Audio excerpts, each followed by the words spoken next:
ကဲအခုနောက်တစ်နေရာကိုသွားနေပါပြီအခုသွားမယ့်နေရာလေးကတော့သူအယုဒ္ဓီအများကြီးနဲ့လောက်ထားတဲ့ coffee ဆိုင်လေးပေါ့နော်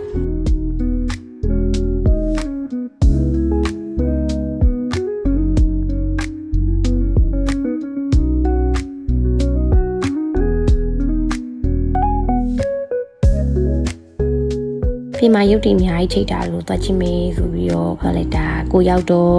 အမအယုတ်တွေမရှိတော့ဘဲနဲ့ဒီဘောင်ပုံစံလေးပေါ့နော်အဲ့ဒါလေးချိန်ထားတယ် New Year မို့လို့တင်တယ်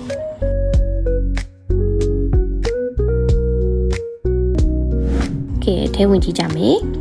ထဲမှာတော့လုံးဝအယုတ်တွေအများကြီးမှချိန်ထားတာသားစရာမုတ်လေးတွေကော်ဖီလေးတွေအေးလေးတွေပေါ့နော်ဒါလေးပဲရပါတယ်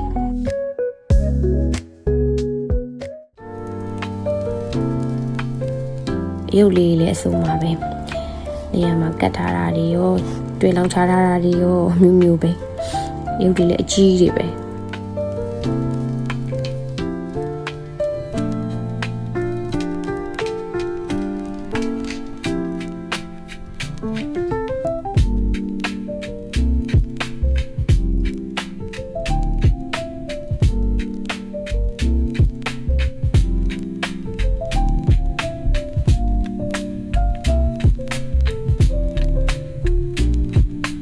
ပေါ်တဲ့အောက်တက်နှစ်ထပ်ရှိရပါတော့။ကင်မရာပေါ်တက်ကြည့်ရမယ်။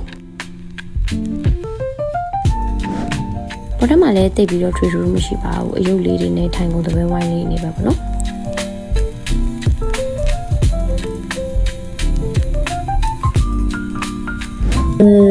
ဒီမှာထူးဆန်းတော့မရှိပါဘူး။ရုပ်တွေအများကြီးရှိရတယ်။ဒါတော့ကပီပါလာလေးပဲ။ကပီပါလာကဲပီပါလာ။ကဲကူအိမ်တော်ပါမယ်